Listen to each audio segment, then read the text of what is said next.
feliz tarde. A mi entrevistado del día de hoy yo lo bajé del avión porque él iba a ir donde en este momento está residiendo, donde está dando clases y dejando la bandera dominicana muy en alto en la Universidad de Harvard. Y le dije, ¿sabes qué? Tú te vas a quedar conmigo un ratico porque para mí es importantísimo poder mostrar tu vida, de qué viene un joven que está apostando a una nueva política que ustedes y nosotros sabemos que es tan importante que comience a sembrarse y a germinar en nuestro país. Él es economista, él es profesor, es locutor graduado, es periodista no frustrado porque a su estilo él hace un periodismo cada vez que se le trae de los medios de comunicación y fue ministro de Economía antes de la entrada de Luis Abinader al poder. Juan Ariel Jiménez con nosotros, bienvenido.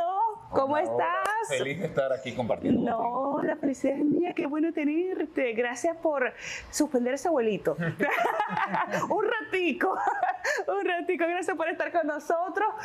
Hay gente que no sabe que tú estás dividiendo tu vida entre los Estados Unidos y tu país. Así es. Mira, digo yo, es que doy tanta carpeta cuando estoy aquí, que la gente sabe que yo estoy aquí todo que tú estás aquí todo el tiempo, es verdad. Pero sí, me paso un tiempo del año fuera, específicamente en Boston, donde estoy dando clases.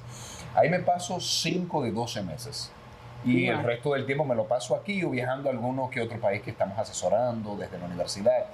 Pero con un pie allá y otro aquí. Eso tiene sus ventajas y sus desventajas. Tú vives una migración. A veces, yo me imagino que tu corazón a veces siente, estoy migrando, no estoy migrando. Sí, soy migrante, no. no sabes qué sentir Sí. entre tanto viaje. Sí. ¿Cómo se vive aunque tienes la oportunidad de estar aquí por mucho tiempo, cómo se vive la República Dominicana desde lejos? Porque además ahora eres profesor, pero tú has migrado en muchísimas, sí, varias veces. Muchísimas oportunidades.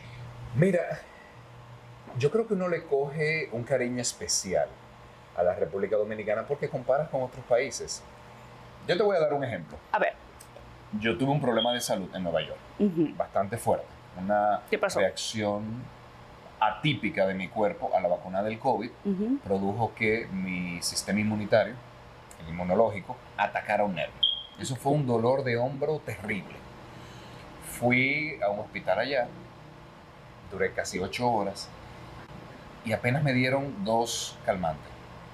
Y decía, si yo hubiese estado en la República Dominicana, óyeme, hago enamoro a la enfermera, me hago hermano del doctor, pero uno tiene como una química que permite conectarse de ser humano a ser humano. Yo allá me sentía como un número más. Claro. Pero usted siéntese ahí y eventualmente alguien le atenderá. Y dije, no, es que en mi país esto no me pasa. Claro. En mi país yo llamo a alguien, tráeme un doloneurobión, tráeme algo, ven que necesito una... No, y uno se siente a veces un poquito solo, porque le hace falta ese calor humano, esa empatía que tenemos los dominicanos. Juan Ariel ama tanto a nuestro país, la República Dominicana, que aún teniendo constantemente grandes oportunidades para poder aportar valor en otras instituciones internacionales, pues de manera quizás irracional, pues prefiere volver a su país, prefiere servir a su país. Pero por otro lado, uno se da cuenta de tantas oportunidades que tiene nuestro país que no le estamos aprovechando. Por ejemplo, Ariel. Por ejemplo, yo creo que el dominicano tiene unas ganas impresionantes de aprender, de desarrollarse, de mostrarle a los demás lo bueno que es. Entonces, si el sistema educativo no le da esa oportunidad a los estudiantes de crear la mejor versión de sí mismos, estamos desaprovechando eso. Yo digo que el dominicano, aunque sea por echar vaina, le gusta sobresalir. Es así. En algo. Ya sea en una clase, en un deporte, en un arte, le gusta sobresalir. No hay forma que pase desapercibido. Un dominicano por donde camina. No nos gusta pasar desapercibido. Entonces yo lo que digo es, mira, si tuviésemos un sistema educativo donde sea lo que quiera ser, deportista, artista, intelectual, académico, político, lo que tú quieras, mira, aquí están las herramientas, aquí están las oportunidades. Que nuestro país despega. O sea, uno no nota una apatía o una resignación de vida que hay en otros países. Y eso a mí me parece fundamental. Eso es muy bueno. Entonces, se ve con mucho cariño desde fuera, pero también la nostalgia de que podemos ser una mejor versión de nosotros. Juan Ariel ha venido desarrollando liderazgo genuino a través de los años, trabajando en el partido. De hecho, ha liderado algunos grupos aquí en Estados Unidos y eso realmente lo ha ayudado a conectar con las personas aquí. Ahora, desde esa perspectiva, ¿qué lograste ver del dominicano desde afuera? Cuando saliste, ¿qué dijiste? Esta característica es de mi gente. ¿Qué fortaleza? ¿Cuál es para ti la mayor fortaleza que tiene el dominicano? La empatía. La empatía. Es que el dominicano se pone muy fácilmente en el lugar del otro. Te voy a dar otro ejemplo. Una vez estaba estudiando en Londres y estaba en un hostal. Muchísima gente. Ahí debía haber 300 estudiantes. Y había una española llorando en el pasillo. Okay. Camino con un amigo dominicano que también estaba estudiando allá. Nos paramos y le dijimos, ¿te pasa algo? Mira, ¿te puedo ayudar en algo? No, gracias, nos quedamos ahí un rato. Ya cuando nos íbamos, ella nos dice, ¿ustedes son caribeños? ¿Por qué? Me dice, un europeo nunca se hubiese fijado que yo estaba así y nunca se hubiese ofrecido ayudar. Quizás estaba exagerando, pero mira cómo la gente identifica que esa cercanía, ese don de gente que tenemos los dominicanos, sabe, lo percibe. Y yo creo que eso es lo fundamental. Y en un mundo donde avanzan las tecnologías, donde avanza la ciencia, todavía necesitamos ser humanos. Todavía nos gusta conectar de humano a humano. Claro. Y esa es una ventaja que tiene la República Dominicana y que yo creo que nos puede posicionar en esa economía del futuro, del siglo XXI, que nosotros tenemos que construir. ¿Tú entiendes que con esta velocidad de la que hablas, este avance tecnológico, temes que quizás esa empatía se puede ir perdiendo? No en República Dominicana, al contrario. Yo creo que se va perdiendo en otros países y se valora más. Mira, cuando entra la pandemia, que empieza todo el mundo a tener reuniones por plataformas digitales y a trabajar desde la casa, eventualmente la gente terminó yendo a un café a trabajar o a un coworking. ¿Por qué? Porque somos humanos. El ser humano es social por naturaleza. Correcto.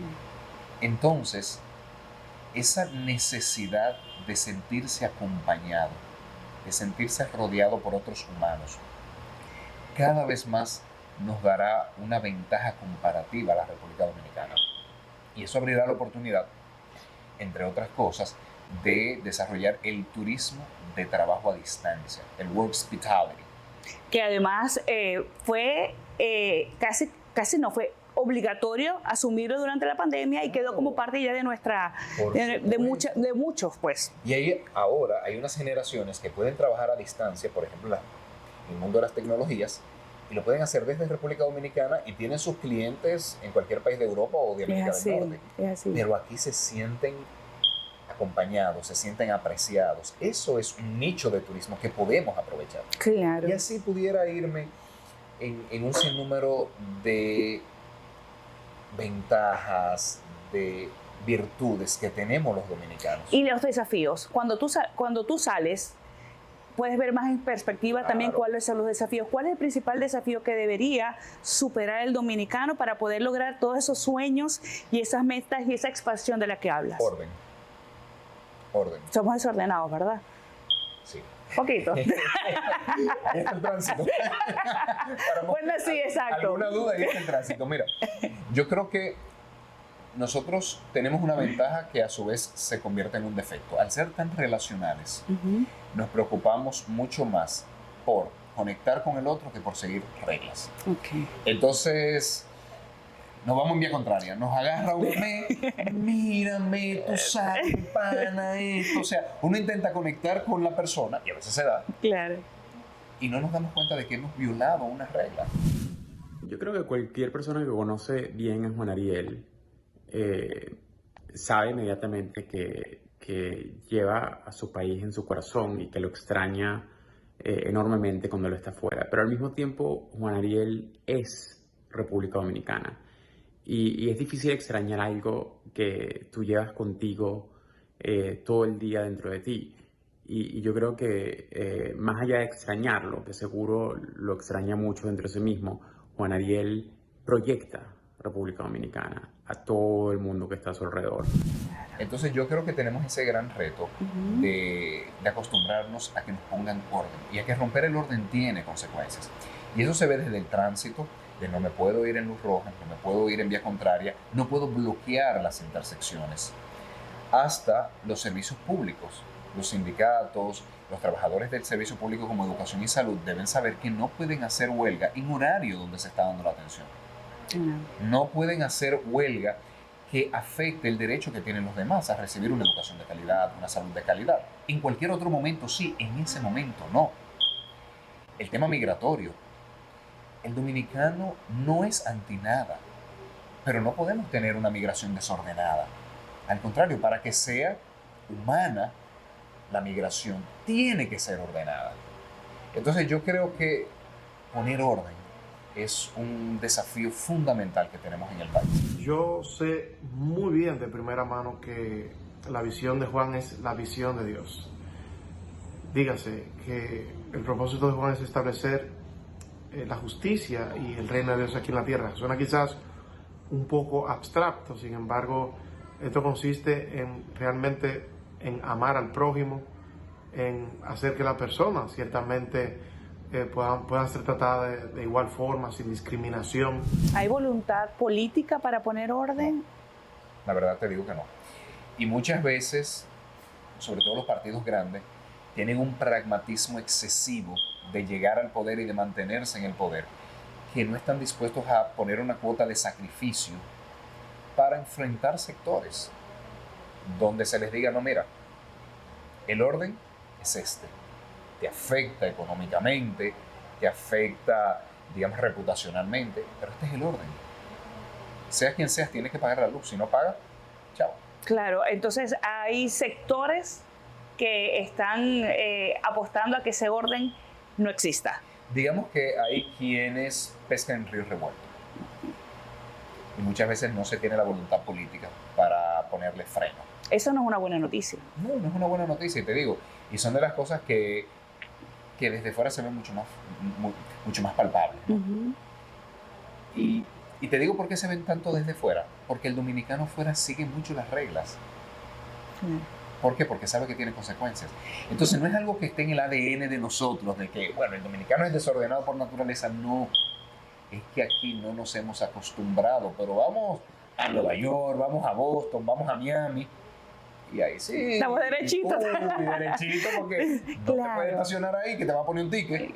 Claro. Entonces, se puede hacer, se puede lograr. Juan Ariel, cuando tú hablas de orden y tú sales y te consigues con ese dominicano, tú entiendes que puede haber, vamos a llamarlo como una especie de efecto rebote, o sea, esta diáspora que algunos por necesidad ha tocado, otros por oportunidad, como en tu caso, como dije al principio, que nos está representando muy bien en Harvard, cuando regresa, sabemos que tú trabajas aquí y vienes además a vomitar todo eso que consigues allá y vienes y lo traes para el país. ¿Cómo pulsas a esa diáspora? ¿La diáspora hace lo mismo? ¿O tú entiendes que muchos de los dominicanos que salen pues ya deciden hacer vida afuera y no regresan al país? Para nada. Mira, me encanta compartir con los dominicanos en el exterior. Por varias razones. Primero, me acuerdan mucho esa dominicanidad de los 80 y los 90. Que tiene su picardía, vamos a decirlo así. Te doy un ejemplo. Anteriormente, cuando uno iba a casa de alguien o cuando recibía visita, era un acto de generosidad darle la habitación principal a esa persona o a esa familia. Me acuerdo cuando me visitaban mis tíos de fuera, siempre había que darle el cuarto principal porque era una forma de agradar al otro. Ya esto no se usa tanto porque hay la habitación de visita. Claro. En las casas, en los apartamentos. Pero uno va afuera y ese dominicano de la diáspora todavía tiene como esa mentalidad de no, te toca la habitación principal, eres la visita, te tengo que consentir, vamos a decirlo así. Y así un sinnúmero de cosas que cuando estoy con mis amigos, con mi familia en el exterior, me doy cuenta de eso tan chévere que tenía el dominicano de antes. Y me encanta. Y por otro lado, hay mucha preocupación por el país, mucha preocupación.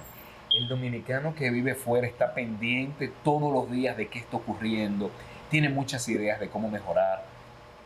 Solo para mencionarte un caso, hay muchos dominicanos que participaron en la reforma educativa de Nueva York. Serían clave en una reforma educativa aquí en la República Dominicana. Bueno, y el tema de las remesas es una muestra de eso. O sea, además el dominicano no suelta a su gente que está aquí, ¿no? No, para nada. Y más fácil, pasa trabajo allá, pero nunca abandona a su gente. Juan Ariel tiene una pasión por mejorar y cambiar a su país. Y la política no es un fin, sino es un medio para lograrlo. Y en ese sentido, Juan Ariel, yo que lo conozco muy de cerca, no hace política por hacer política.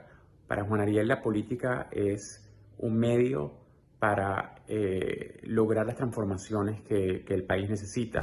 Corrígeme, ¿tú naciste el día de la independencia? Sí. El 27 de febrero, correcto, correcto.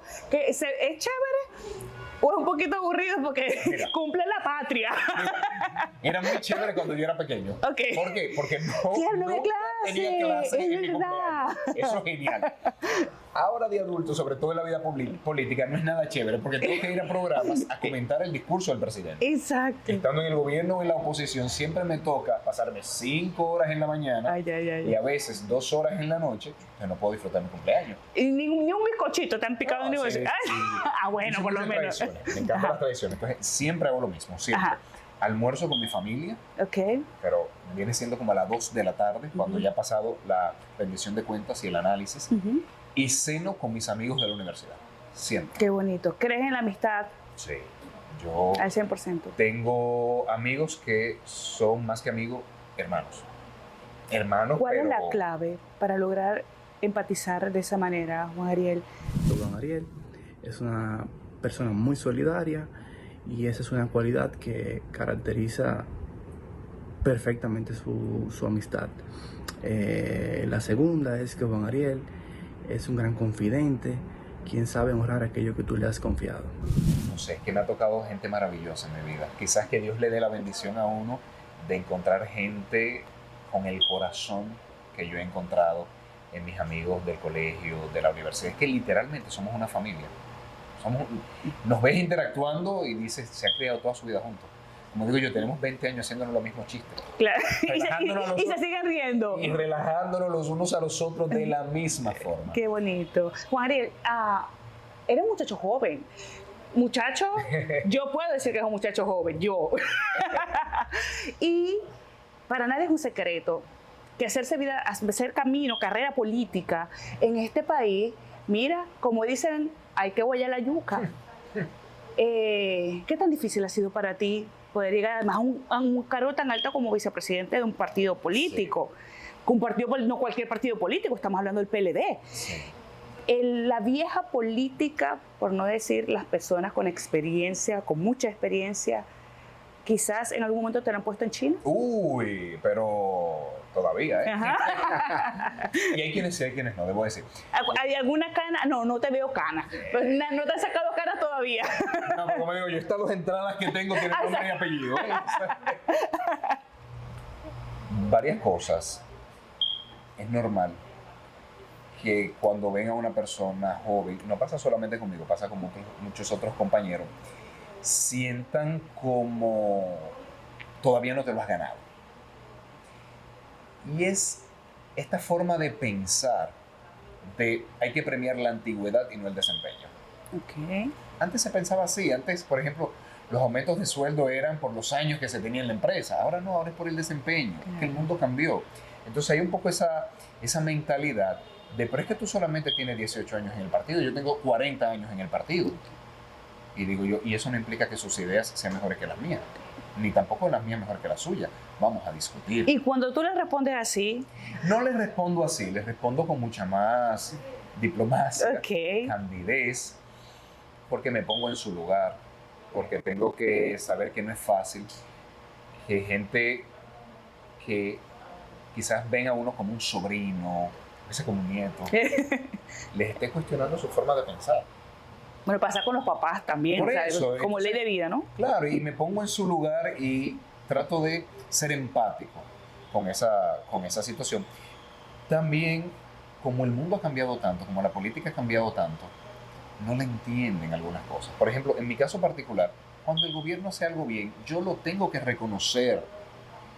Si una persona valiosa, talentosa, es nombrada en el gobierno, la tengo que felicitar.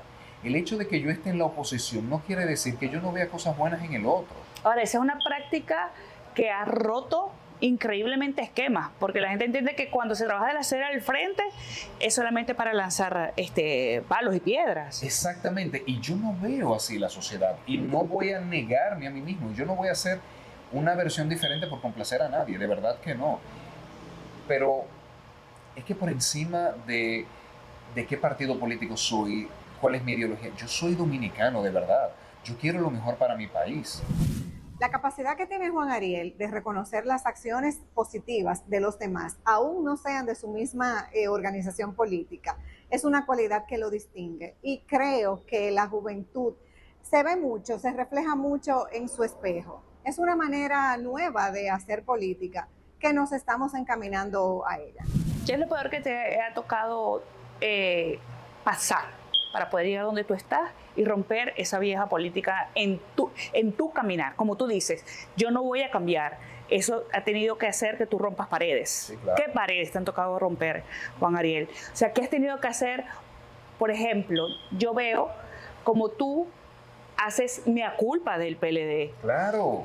Y eso es nuevo. Tú no veías a nadie. El precio por eso. Exacto. ¿Y cuál es el precio que te ha tocado pagar, Juan Ariel? Desde campañas internas de descrédito, desde enfrentamientos públicos, llamadas de atención en los organismos que pertenezco, donde me toca defender mi punto, donde yo voy a decir, no, excúseme, no vemos la cosa de forma similar. Y pérdida de apoyos, o sea, hay personas que me pueden ver como es que a él no se le puede apoyar porque él no es tan puro, él no es tan partidario. Él coquetea con otros segmentos de la sociedad, con otros partidos, y yo lo veo de una forma completamente distinta. Yo creo en la política que construye un mejor país, no que destruye al adversario. Por encima de todo, yo soy dominicano.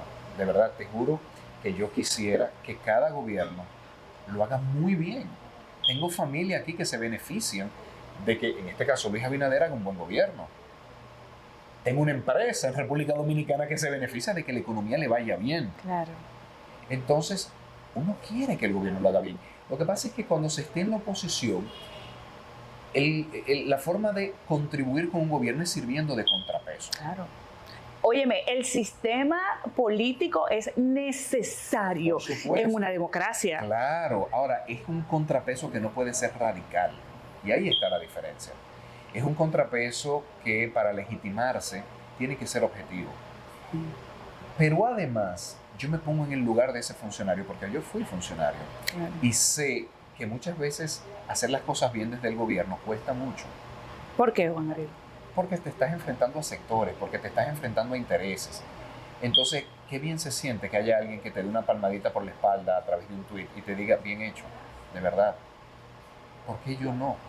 Juan Ariel es un político objetivo, íntegro, con ideas muy claras, que está haciendo una oposición con mucha altura y respeto, a tal punto que eso lo ha llevado a él a ganar más simpatizantes.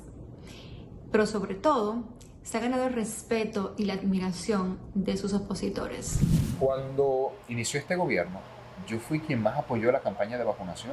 Incluso Tú estabas dentro de como una comisión, ¿no? Estando ya yo, con el me tocó, como ministro, ¿no? Sí, me tocó cuando estábamos en el poder trabajar tanto en el gabinete económico como en el gabinete de salud. Pero hubo un cambio de gobierno. Cuando asume el gobierno de Luis Abinader, que inicia la campaña de vacunación, a mí me tocó respaldarlo. A mí me tocó decir, señores, no desacrediten esta vacuna que es de la India, porque India es uno de los principales productores mundiales de vacunas. Entonces confíen en esa vacuna. Miren aquí el registro en la FDA. Yo lo hice públicamente. Me dirás, ¿por qué? No es tu rol. Oye, estamos en un tema país, estamos con un gran reto. Ahí no se trata de quién lo hace bien, quién lo hace mal. Como país tenemos que salir bien. Claro. Entonces yo sentía, me ponía en el lugar de ellos, del gran reto que tenían trayendo vacunas, implementando toda la logística de vacunación, convenciendo a muchas personas que le tenían miedo a la vacuna. ¿Cómo yo no podía ser parte de ese proceso, poniendo mi granito de arena? Yo veo la política así. Yo creo que eso es algo que lo podemos constatar en las diferentes entrevistas que le han hecho, cómo él dialoga con los demás, cómo se expresa, cuál es el respeto que él le muestra a aquellos que son sus opositores, etc. ¿Has recibido amenazas por tu postura? Sí, sí. ¿Cuál ha sido la peor amenaza que has recibido? Te vamos a pasar factura. Siempre hay votaciones a los distintos comités, central, político, y yo sé que hay personas que me dicen, no, mira, no nos gusta tu actitud y ya pasaremos factura. Pero también te digo, hay otras que no. Hay otras personas que me dicen gracias por marcar un nuevo estilo de hacer política, por mostrar que se puede ser distinto, por mostrar que se puede apostar a hacer la buena política. Y eso me ha ganado también apoyos. En todo grupo grande y de todo. Claro, pero estás en un partido donde muchas de las caras, Juan Ariel, no son caras jóvenes. Yo lo sé. Y es uno de los principales problemas que tenemos. Y desafío, ¿cómo, Sí. ¿cómo piensan hacer? Porque además para nadie es un secreto la crisis que tiene actualmente el Partido de la Liberación Dominicana. O sea, ¿cómo entiendes tú, como parte de ese refrescamiento del partido? Y para mí es muy importante preguntarte si entiendes que puede existir un reflote del PLD. ¿Cómo Sí. lo ves? Yo creo que cuando uno se hace una cirugía o inicia un tratamiento, lo primero que tiene que pasar es por aceptación de que tiene una enfermedad. Si yo no acepto que tengo diabetes, no me voy a poner insulina todos los días. Si yo no acepto que tengo presión alta, no me voy a tomar la pastilla para la hipertensión. Su pasión por la política, él la refleja siempre, no solamente en las acciones que día a día yo lo veo en nuestro partido, sino también en las organizaciones en las que él se involucra. Y ahí yo considero que el PLD tiene que admitir que se desconectó de la sociedad, que hubo prácticas del pasado e incluso del presente que ya no caen bien en la población. Y Incluso que hasta cierto punto decepcionamos a una población que nos dio un voto de confianza en su momento. Entonces, yo creo que eso sería lo primero, reflexionarlo y admitirlo, y no pasa nada. No podemos ser mejor personas cada día si no vemos nuestros defectos. Yo lo digo de una Claro. forma, mira, cuando yo me veo en el espejo y me noto una barriguita, eso me manda ya al gimnasio. claro, Pero si no lo acepto, no lo hago. Y si no lo hago, no mejoro. ¿y hay voluntad interna para eso? Hay quienes sí tienen la voluntad y hay quienes no.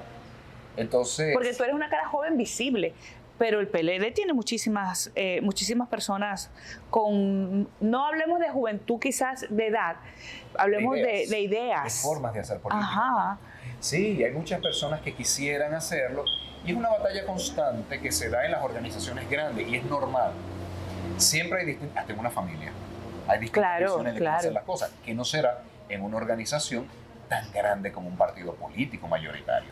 Entonces yo creo que pasa por ahí, de verdad, pasa por tener la humildad de reconocer todo lo que fallamos, pasa incluso por pedir perdón. No por un caso en particular, porque una organización no es responsable de lo que hizo una persona, pero sí de no haber implementado los mecanismos que prevean ese tipo de situaciones, que eviten que esas situaciones pasen y que se le dé respuesta contundente a tiempo. Y decir, quizás te fallé, esperaba más de mí, pero lo admito y estoy dispuesto a ser una mejor versión de mí mismo en el futuro.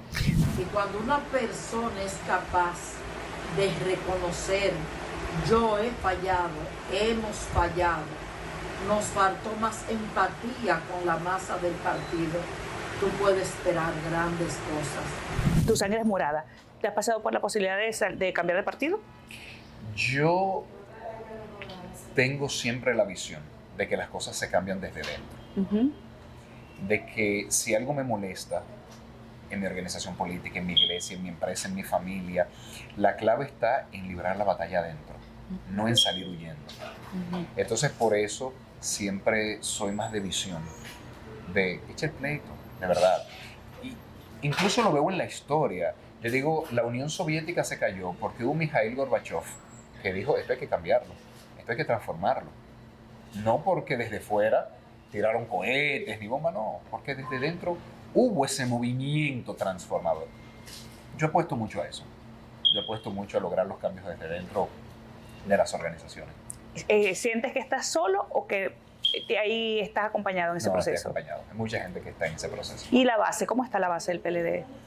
La base está obviamente afectada por el resultado negativo que tuvimos en las elecciones, pero ansiosa de que entremos en una nueva etapa, ansiosa de que iniciemos a hacer una política del siglo XXI y no del inicio del siglo XX, de hecho. O sea que veo una energía que tenemos que saber aprovechar. Su pasión por la labor social la puedo describir como justicia social, a partir de la profunda sensibilidad ante las necesidades que tiene Juan Ariel y la humildad de accionar que le caracteriza con cada acto de amor, brindando esperanza a quien toca. Tú hablabas de que viajabas y pasabas 5 meses afuera y el resto lo pasaba aquí. De hecho, después de esta entrevista tú vas a realizar un recorrido por algunas zonas del interior del país. ¿Cuál es la principal demanda justamente de esa base, Juan Ariel? O sea, cuando tú vas, que además entiendo que vas a hacer también apoyo, un tema importantísimo, de orientación financiera, sí, que lo hablábamos fuera de aquí, lo importante que es el tema, inclusive para nuestra juventud. ¿Cómo ves esa base ganada para ese cambio? Quieren la renovación porque además quieren que le den oportunidad a tantos jóvenes, a tantas mujeres, a tantos líderes comunitarios que hay en cada una de las provincias de seguir creciendo. Cada quien quiere mejorar, progresar, escalar. Entonces, solamente la renovación permite que eso ocurra naturalmente. Tú tienes tu empresa, tienes tus clases, eres profesor en Harvard, pero también tienes una carrera política que está encaminada. ¿Aspiras a seguir creciendo políticamente? Sí, claro. O dicen, no, yo llego hasta aquí y me voy a dedicar a mi empresa de consultoría. Déjame hacerte la publicidad. Empresa de consultoría financiera. Para que quiera, exacto. Varias cosas. Lo primero es que no soy solo político. Okay. Yo soy economista, soy docente, soy empresario, soy miembro de una iglesia, soy miembro de una familia. ¿Sabes? Entonces, yo creo que muchas veces la gente ve a los políticos y piensa que uno es político 24 horas. Para nada. Claro. Para nada. Yo voy a mi iglesia y no se habla de política. Claro. Ahí yo estoy hablando de los problemas que tiene mi hermano, que tiene mi hermana, de que este joven necesita que alguien le sea su mentor. Entonces, digamos que uno como ser humano es mucho más complejo que una sola dimensión. Él sabe que para hacer buena política no basta con tener buenas intenciones, sino que hay que prepararse. Las buenas intenciones no necesariamente nos van a llevar a un mejor país, una mejor educación, una mejor economía. No, hay que también respaldar esas buenas intenciones a través de la preparación. Cuando yo voy a un programa a discutir un tema, a discutir una idea, básicamente estoy contribuyendo con la democracia. Y no lo hago desde la lógica partidaria, no lo hago desde qué quiere mi partido que yo diga o cuál es la línea de mi partido. No. Que contribuye con el diálogo público. Y así cuando voy a las distintas comunidades a hablar de economía, a darle un entrenamiento de finanzas personales, por ejemplo, es dar un poquito de lo que Dios me ha dado, de lo que mis profesores me han dado, de lo que he logrado aprender a lo largo de los años. Entonces, por eso la política es mucho más que pertenecer a un partido y de intentar llegar al gobierno. La política es mucho más que eso. En lo que respecta a la política partidaria, ¿no? Sí, claro, no me pongo límite. ¿Aspirarías a la presidencia inclusive? Yo creo que más importante que uno aspirar es que el pueblo lo aspire. Okay. Es uno lograr ser esa persona que encarne los sueños de los demás, que los demás le den ese voto de confianza. Es decir, queremos que tú seas quien conduzca el país. ante los retos que tenemos. Entonces me preparo todos los días para ello. Me preparo de distintas formas, incluso hablando con la gente. Aprendo mucho de hablar con la gente. Cada vez que voy a un pueblo, siempre salgo siendo mejor persona. Primero porque me enseñan lo mucho que me resta por aprender de ellos. Y segundo porque salgo con energía de qué gran país tenemos en la República Dominicana. Es un gran servidor y lo he visto también en congregaciones cristianas que no son necesariamente afines a sus convicciones cristianas y él es la primera persona que también está ayudando para recoger las sillas, para ordenar todo y eso te habla de que, para mí me habla de que realmente él tiene un corazón de siervo.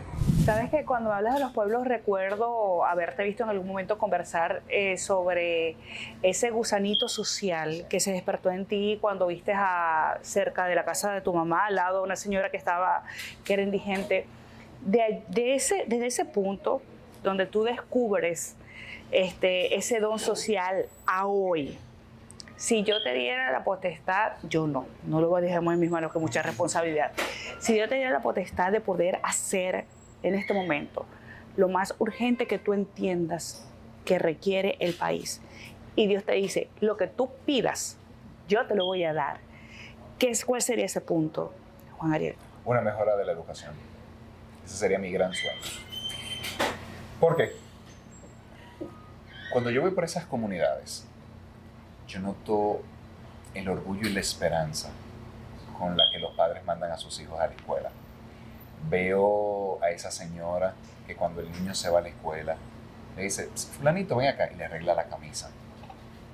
Veo a ese padre cómo camina de la mano con su hija, como una forma de protección. Y sueño con el día que eso se haga confiado en que esos niños al entrar a un aula están entrando al lugar donde tendrán la oportunidad de ser la mejor versión de ellos mismos. Donde una madre soltera vea a sus hijos estudiar y tenga la plena confianza de que ese hijo, esa hija va a progresar. ¿Pasa ahora? No, tenemos un sistema educativo muy deficiente. ¿Qué pasa? ¿Por qué no termina de arrancar? Primero está mal diseñado. Yo creo que necesitamos transformar tantas cosas. Primero, que se enseña. Hablamos anteriormente. En momentos donde la educación financiera es tan importante, no está. Gracias. En el currículum. A las personas desde pequeñas se le debe enseñar a cómo usar el dinero, cómo endeudarse, cuándo endeudarse. Porque luego van a ser adultos que si no tienen esa disciplina financiera van a terminar en problemas bastante serios. Pero también cómo relacionarse con los demás y consigo mismo, las habilidades blandas, que no son blandas nada. Exacto. Cómo interactuar con los otros, cómo negociar, cómo liderar, cómo comunicarse. Y por supuesto, las competencias fundacionales, razonamiento lógico matemático y lectoescritura. Eso sería, digamos, en cuanto al norte. Ahora, ¿cómo llegar hacia allá? Luego de décadas de investigación, está demostrado que lo que aprende un niño depende fundamentalmente de la calidad de sus docentes y de los directores.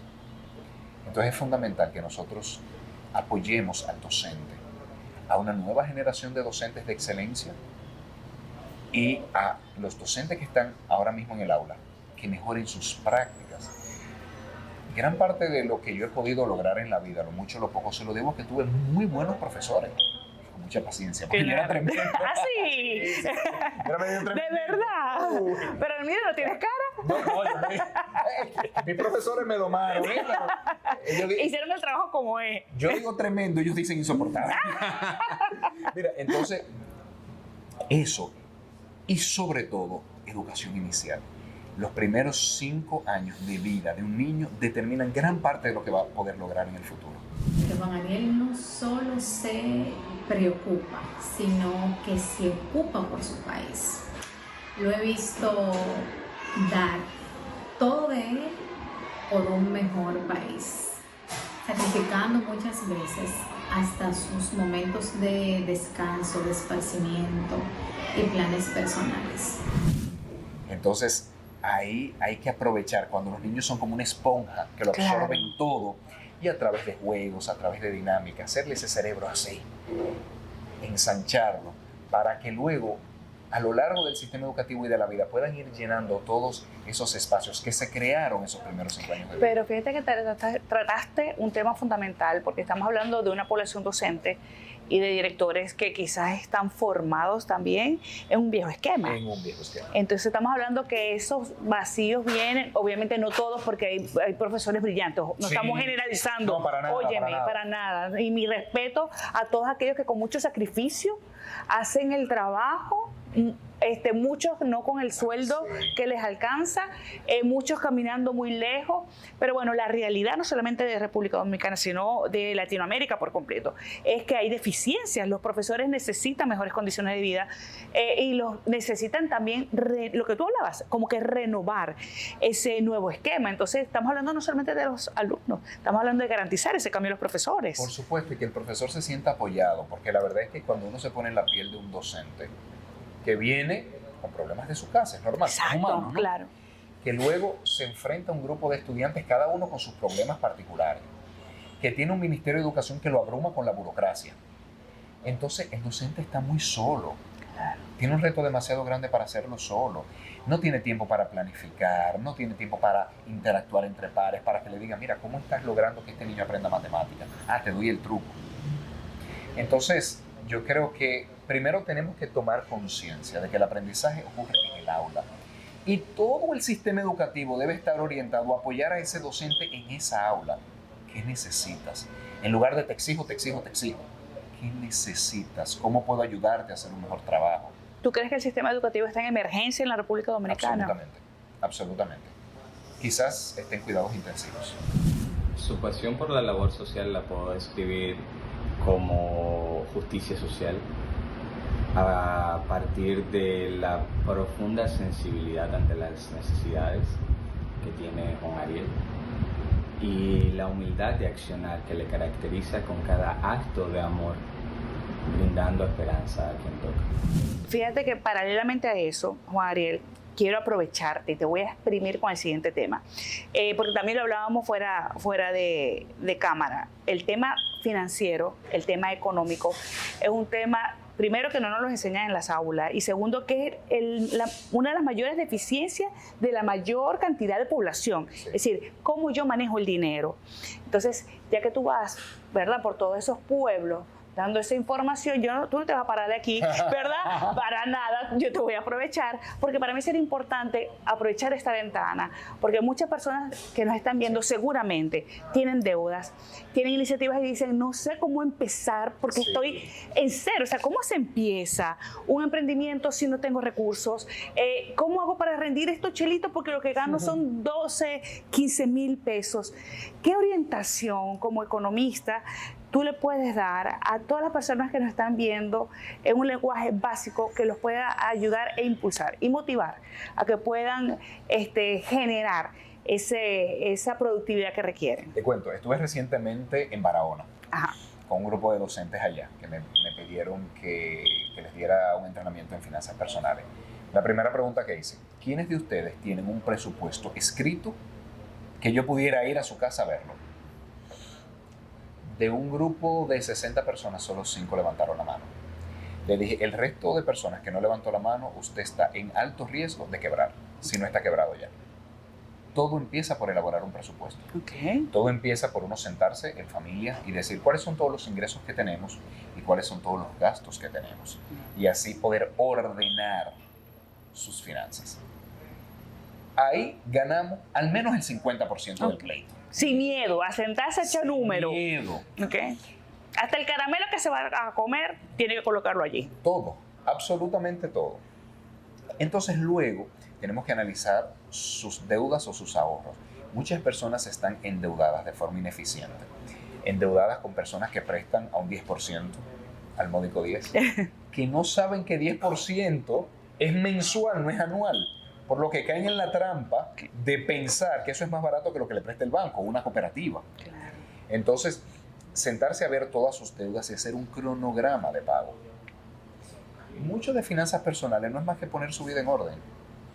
Entonces, volvemos al tema del orden. Orden. Es que todo está ahí. Claro. Es como uno manejar su salud, es poner orden. Claro. Entonces, digamos que ese es el truco principal. presupuesto y un cronograma de pagos de deuda o de administración de las inversiones. Perfecto, ya usted sabe. Ese es el paso. Y de allí entonces se salta a ver qué es lo que se va a producir. Absolutamente. ¿Y cómo se produce sin cuarto? Bueno. Dime, Juan Ariel. ¿Cómo puede iniciar una persona que nos está viendo? Claro, porque yo puedo soñar, yo puedo decir, señor, yo quiero también tener una consultoría, no de económica, pero sí de comunicación. Pero ¿cómo si no tengo ni un peso en el bolsillo? ¿Cómo se hace? Dando un primer paso. Ajá. Haciendo los primeros 10 pastelitos para venderlos. Ok. Haciendo el primer bizcocho para venderlo a través de las redes.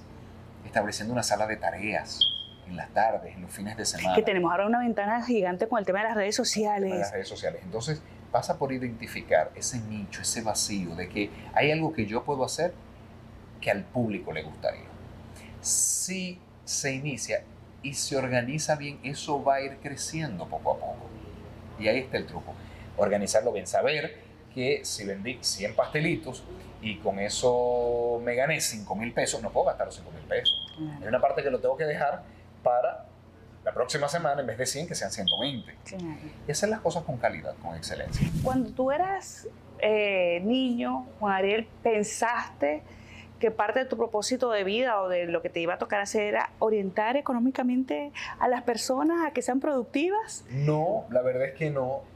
De niño siempre supe que yo iba a estar de alguna forma relacionado con causas sociales y con educación. ¿Y la pelota? Porque el 80% de los que se sientan aquí, que son hombres, dicen, Ay. yo quería ser pelotero. Ay, no, Elian. Era terrible en los deportes. ¿En serio? Yo era la me reí del colegio. No puede ser. Sí, mira, yo solamente fui... Eras torpe. Terrible, o sea. No, fatal. Y que el ajedrez se me da muy bien.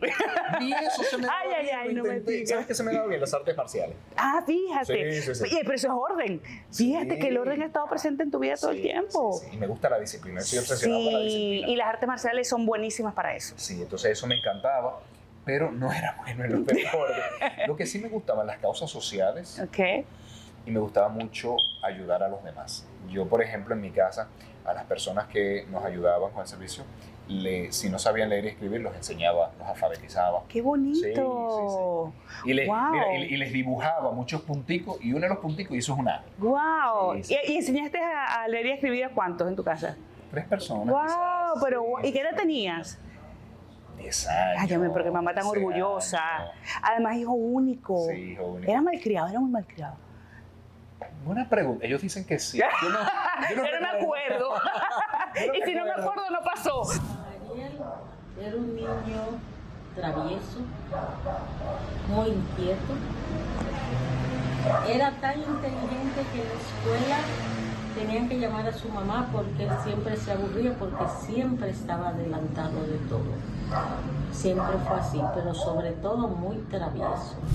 Por ejemplo, ya en el bachillerato yo le daba tutorías a mis compañeros. Ok. Dije una vez, vamos a hacer la primera generación donde ninguno se va a quemar. Y hay clases de matemáticas los lunes, de biología los martes. Desarrollé un sistema paralelo. ¿Y lo lograste? Se quemó en física. Casi. Y también los veranos hacíamos Ok. sala de tarea en mi casa, entonces yo no tenía pizarra. Y lo que hacíamos era poníamos mucho papel en blanco en la pared, lo pegábamos con tape, y hacíamos todo, lo quitábamos y poníamos papel en blanco. Quizás porque era hijo único y tenía que entretenerme. Claro. Sí, pero fíjate que lo tomaste en buena lid, porque usualmente los hijos únicos lo que hacen es que acaparan todo el centro de atención, o a ti te gustaba ser como que el que brillaba. No, quizás me gustaba estar acompañado de otras personas. Bueno, claro, Sí. en ese momento. A ver, si yo te digo, tu abuela. Uy, ya me quieres poner a llorar. No. No, tu abuela. ¿Qué ha significado tu abuela en tu vida? Mira, yo vengo de un matriarcado. Mi núcleo familiar es mi madre, una tía que es como mi madre porque me crió mi abuela y yo. Sí. Yo relajo y digo, una cena de Navidad cabemos en una mesa. Mm. Por supuesto tengo amigos de mi madre que son mis tíos y mis primos. Entonces, mi madre trabajaba, mi tía trabajaba, yo me quedaba era con mi abuela. Entonces mi abuela fue quien me formó durante muchos años, quien me iba a buscar al colegio, quien me preparaba la comida, quien se aseguraba de que yo hiciera la tarea, como ella dice, a lo que las muchachas trabajaban. Las muchachas, mi madre y mi tía. Eso ha ido cambiando, mi abuela envejece y ahora está bajo nuestro cuidado. Y es una experiencia maravillosa porque sé la responsabilidad que tengo de cuidar a un ser, de saber que cuando se le dispara el azúcar le tenemos que incrementar la insulina, pero que no mucho porque me le puede dar un bajón de azúcar, ¿sabe? Es el visitarla y darme cuenta de si me está mirando normal. Me pasó una vez que la visité y su mirada estaba como ida. No me reaccionó con la cara como normalmente reacciona. Agarré y fui por la clínica. Tenía un inicio. Como nieto, Juan Ariel es lo mejor en la vida. Él me quiere mucho, me cuida, me atiende. Si yo voy a hacer algo, él duda bien ayudarme. Y nunca me ha dejado sola. Siempre está conmigo, acompañándome y dándome cariño, dándome amor, que era lo que yo necesitaba y yo quería tener de él. La mayor sabiduría, la frase o la enseñanza mayor que te ha dejado tu abuelo. Una vez yo la llevé a acostar y me dijo: ay, mi hijo, tú eres muy bueno, tú cuida de mí, cuida de mis muchachas y cuida de los demás. Eso a mí me marcó. Claro. ¿Qué edad tiene ya? 98 años. ¿Crees que llegue a los 100, sí. No, pero ya va, esa no es la pregunta, pero que va a llegar a los 200 con Dios por delante. Yo creo que has tenido una gran bendición al poderla disfrutar tanto tiempo. Juan Ariel, ¿se lo has dicho? Sí, claro. Dios ha sido extremadamente bueno. Y además en buena salud, Tiene buena salud. Se para, hace todo. ¡Qué bonita! Sí. Y junto jugamos cartas. ¿En serio? Sí, ¿Y eso es trampa? No. ¿O tú? Jugamos casino para que ella mantenga la mente activa. Me divierto con él porque él me comprende, me ayuda, y si yo hago algo mal hecho en el juego, él también me lo corrige, y por eso es que yo me llevo con él como me llevo. De los desafíos que te ha tocado en la vida, me hablas de que fuiste hijo único, tus papás separados, sin embargo... Desde que yo nací. Exacto. ¿Te hizo falta tu papá? Mucha. ¿Por qué? Como él estaba en la actividad política, claro, y también era empresario, no tenía tiempo para sus hijos. Lo que pasa es que cuando uno es pequeño no sabe interpretar esa realidad y empieza a buscar hipótesis, respuestas equivocadas. Entonces decía: pero ¿por qué mi padre no quiere pasar tiempo conmigo? ¿Por qué cuando nos reunimos vamos a visitar a otras personas? Entonces uno, digamos, crece con esas inseguridades, con esas preocupaciones de por qué. Tuve la ventaja de que cuando incursiono en la política veo lo compleja que es esa vida, lo mucho que demanda tiempo. Entonces entendí eso. Entonces entendí por qué nos dedicó poco tiempo. Entonces entendí por qué había que visitar tanta gente, porque me toca hacerlo ahora. Entonces ahí pude poner las cosas más en orden y entrar en paz con esa niñez donde no tuve a mi padre presente. Un niño bueno, tranquilo, humilde, que se llevaba de lo que yo le decía y siempre atendía mis consejos. Juan Ariel, se nos está acabando el tiempo, pero quiero preguntarte, ¿cómo evalúas actualmente el país desde el punto de vista económico? ¿Cómo lo ves? Preocupante porque la familia dominicana ha perdido poder adquisitivo, eso lo dicen los mismos datos, tiene un poder adquisitivo menor del que se tenía en el 2018, 2019, y además ha tenido que endeudarse mucho para poder hacer frente a esa situación. Entonces, ¿qué consecuencia puede traer esos endeudamientos? Que se haga un espiral y termine en sobreendeudamiento. Y eso lleva a afectar la salud mental, la convivencia pacífica. O sea, creo que es hora de admitir que las cosas no van bien y que no es culpa de nadie, claro, y que no se trata de buscar culpables y de señalarlos, no, se trata de presentar propuestas. ¿Qué propuestas? A eso voy. ¿Qué propuestas? Si tú fueras actualmente el ministro, ¿qué propuestas pusieras sobre la mesa? ¿Qué harías de inmediato? Lo primero es reducir el gasto corriente y aumentar el gasto de capital. Aumentar la inversión, esa inversión en infraestructura agrícola que permiten que los productos bajen de precios, los productos alimenticios que permiten crear mayor cantidad de empleos en las zonas rurales. Eso es fundamental. Pero también esa infraestructura que habilita nuevas zonas de desarrollo, desde un puerto de Manzanillo, que podría ser la punta de lanza para el desarrollo logístico e industrial de toda la zona noroeste, una autopista Santiago-Puerto Plata que permita que los cruceristas que vienen a Puerto Plata fluyan hacia Santiago, también terminar la autopista que conecta con Montecristi por la costa. O sea, son todas esas infraestructuras que ayudan a crear nuevos puestos de trabajo, porque solamente con la creación de puestos de trabajo es que mejora el poder adquisitivo de la familia. ¿Estás de acuerdo con la reforma constitucional que está planteando el presidente Luis Abinader? Me parece que no es una prioridad. Me parece que si salimos a la calle y le preguntamos a las personas, ¿cuál es tu problema? Creo que ninguna diría la Constitución. Diría el alto costo de la vida, diría los apagones, diría la delincuencia. Entonces, en política uno siempre tiene que elegir las batallas. Y las batallas tienen que ser aquellas que más le importen a la gente. Yo defino a Juan Ariel como un ser humano honesto, transparente, con un profundo sentido de la ética, pero al mismo tiempo formador. Es un abridor de oportunidades y de espacios para mujeres y para jóvenes. Por cierto, te vimos felicitando a Faride. Sí, sí. ¿Apuestas a que lo logre? Juan Ariel, ¿entiendes que tiene la capacidad para poderlo hacer? Oro para que lo logre, porque es la voluntad de todo dominicano de que nuestras calles sean más seguras, independientemente de quién lo haga.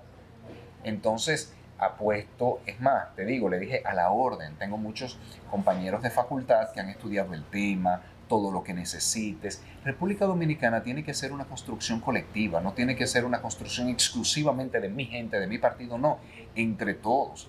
Entonces, espero que lo logre, le deseo lo mejor del mundo y ella sabe que estoy aquí para todo lo que la pueda ayudar. Qué bonito. Ya para finalizar, Juan Ariel, ¿qué mensaje le puedes dar a los jóvenes que quieran incursionar al mundo político, al dominicano que entiende que desde la política pudiera aportar al país? Que se atrevan, que confíen en ellos mismos, que sigan con esa inconformidad con los problemas del país y que transformen esa incomodidad de la queja a la propuesta de solución. Y sobre todo que se formen, lean, que discutan con personas, que vean buenas entrevistas, buenos programas. Como este, por ejemplo. Sí, como todas tus entrevistas. Como todas tus entrevistas. Gracias. Porque eso ayuda a formarse técnicamente, pero también a nivel de ser humano. Y además que ahora no hay excusa porque todo está a través de las redes sociales. Todo está en las redes. ¿Qué le recomiendas rápidamente? ¿Qué puede consumir un joven que quisiera incursionar en la política? ¿Algún libro, algún podcast? Sí, mucho. Bueno, yo creo que si yo fuese a iniciar en mi vida política, iniciaría leyéndome El científico y el político de Max Weber. Ok. Iniciaría leyendo Spinoza, Tratado político, Aristóteles, la política. Hay muchas personas que se han sentado a reflexionar y a pensar cómo se conduce una sociedad, cómo se conduce un país. A esas personas hay que leerlas. Pero también hay muy buenos videos por YouTube. Yo soy seguidor de Carlos Peña, rector de una universidad en Chile. Entonces, diría que uno escuchando sus conferencias entiende mejor este fenómeno de la modernidad y la posmodernidad que nos está llegando a América Latina. Entre otros, me encantan los libros de Alejandro Gaviria, de Colombia. Soy fanático de los grandes estadistas, Felipe González en España, Ricardo Lagos en Chile. Entonces, esas personas que tienen una vida reflexionada, eso es lo que hay que consumir. Así es. Además que creo que estas nuevas generaciones y esta nueva forma de hacer política ha dejado en evidencia definitivamente, Juan Ariel, que, como tú dices, el país nos necesita a todos. Independientemente de la posición que estemos buscando, que todos rememos hacia un mismo norte, que es el desarrollo de la República Dominicana. Así que yo te agradezco muchísimo este espacio, agradezco muchísimo el haber compartido esta tertulia contigo y yo te voy a dejar porque sé que tienes que salir a hacer un trabajo y además agarrar un avión para ir a Harvard a seguir dejando el país muy en alto. Muchísimas gracias, Juan Ariel, por habernos acompañado el día de hoy. Tu saludo final a la gente. Un abrazo grande y que Dios me los bendiga. Ay, se me olvidó, señores, ya va. No es menos importante porque, Juan Ariel, tu principio está basado en Dios. Absolutamente, todo por Él y para Él. Así es. Amigos, nosotros nos despedimos, nos vemos el próximo sábado, si Dios lo permite. Bye bye.